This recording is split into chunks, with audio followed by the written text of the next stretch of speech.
حضرت جابر رضی اللہ تعالیٰ عنہ فرماتے ہیں کہ رسول کریم صلی اللہ علیہ وآلہ وسلم نے ارشاد فرمایا، اللہ اکبر، دیکھیے کہیں کہا گیا کالا کالا نبی صلی اللہ علیہ وسلم، کہا گیا کالا کالا رسول اللہ صلی اللہ علیہ وسلم، کہیں کہا گیا کالا کالا ابو القاسم صلی اللہ علیہ وسلم۔ کیسے رنگ ہے؟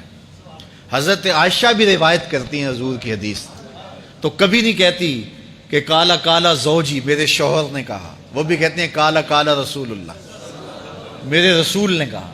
حضرت عباس روایت کرتے ہیں تو کبھی نہیں کہتے کہ میرے بھتیجے نے کہا، وہ بھی کہتے ہیں کالا کالا رسول اللہ صلی اللہ علیہ وسلم۔ اللہ اکبر۔ حضرت علی روایت کرتے ہیں، حضرت علی حضور کے بھائی لگتے ہیں نا، تو کبھی نہیں کہتے کالا کالا اخی، میرے بھائی نے کہا، وہ بھی کہتے ہیں کالا کالا رسول اللہ صلی اللہ علیہ وسلم۔ اللہ اکبر۔ یار رسول کا رشتہ کتنا بڑا رشتہ ہے، تو کوئی نہیں کہتا میرے شوہر نے کہا ہے، کوئی نہیں کہتا میرے بھتیجے نے کہا ہے، کوئی نہیں کہتا کہ میرے بھائی نے کہا ہے، سارے کہتے ہیں میرے رسول نے کہا ہے۔ تو یار یہ کتنا بڑا رشتہ ہے، کتنا عظیم رشتہ ہے، تو اس رشتے کے ساتھ فخر ہوتا ہے، ناز ہوتا ہے۔ اللہ اکبر۔ تو یہ کیا کہتے ہیں؟ کالا ابو القاسم، اب یہ کہتے ہیں کالا کالا رسول اللہ صلی اللہ علیہ وسلم۔ رسول کریم صلی اللہ علیہ وسلم نے ارشاد فرمایا، اُرِدَتْ عَلَيَّ النَّارُ، میرے اوپر جہنم کو پیش کیا گیا، میں نے جہنم کا ملاحظہ کیا، تو میں نے وہاں ایک عورت کو دیکھا، اس کی ایک بلی تھی، اس بلی کی وجہ سے اس کو میں نے عذاب میں مبتلا دیکھا۔ کیسے بلی کی وجہ سے اس کو عذاب دیا جا رہا تھا؟ اس نے بلی کو باندھا ہوا تھا، قید کیا ہوا تھا، نہ تو اس کو وہ کوئی دودھ دیتی تھی، کوئی اس کو کھانے کے لیے چیز دیتی تھی، اور نہ ہی اس کو چھوڑتی تھی کہ وہ زمین کے کیڑے مکوڑے کھا کے اپنے پیٹ کی آگ بجھا سکے، یہاں تک کہ وہ بلی بھوک کی وجہ سے مر گئی۔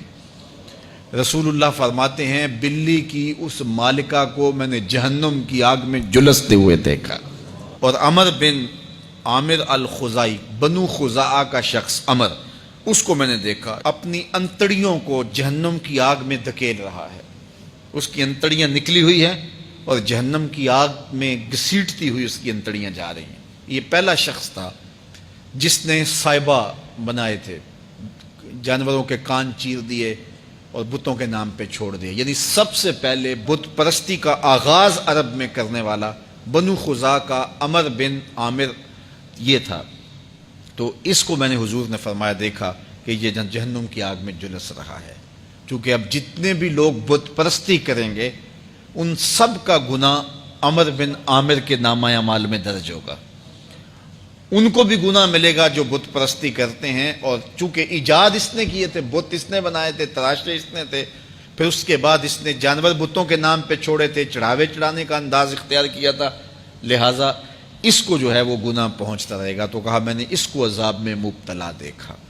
تو اگر خیر کی بنیاد رکھو گے نیکیاں ملتی رہیں گی، کھاتے کبھی بھی کلوز نہیں ہوں گے، اور اگر برائی کی بنیاد رکھو گے قیامت تک اس برائی پر جو عمل کرتے رہیں گے اس کا گناہ بھی کھاتے میں پڑتا رہے گا۔ اللہ اکبر۔ تو ہمیں اچھائی کی طرح ڈالنی چاہیے، نیکی کی طرح ڈالنی چاہیے۔ آقا کریم علیہ السلام نے ایک موقع پر فنڈ مانگا تو ایک شخص نے اٹھ کر کے پیش کیا، تو جب اس نے پیش کیا تو اس کے دیکھا دیکھی دوسرے بھی کھڑے ہو گئے، دوسرے بھی پیش کرنے لگے۔ بعض کا سارے خاموش ہوتے ہیں، کوئی ہمت نہیں کرتا، تو ایک کھڑا ہوا تو اس کو دیکھ کے دوسرے بھی کھڑے ہو گئے۔ تب حضور نے فرمایا تھا من سنّا فی الاسلام سنتن حسنۃ فلہ اجرھا، جس نے اسلام میں کوئی اچھا طریقہ رائج کیا اس کو اس کا اجر ملے گا، اور پھر اس کی دیکھا دیکھی جس نے بھی کوئی اچھا کام کیا اس کا اجر بھی اس کے اجر کی کمی کے بغیر اس کے کھاتے میں بھی داخل ہوتا رہے۔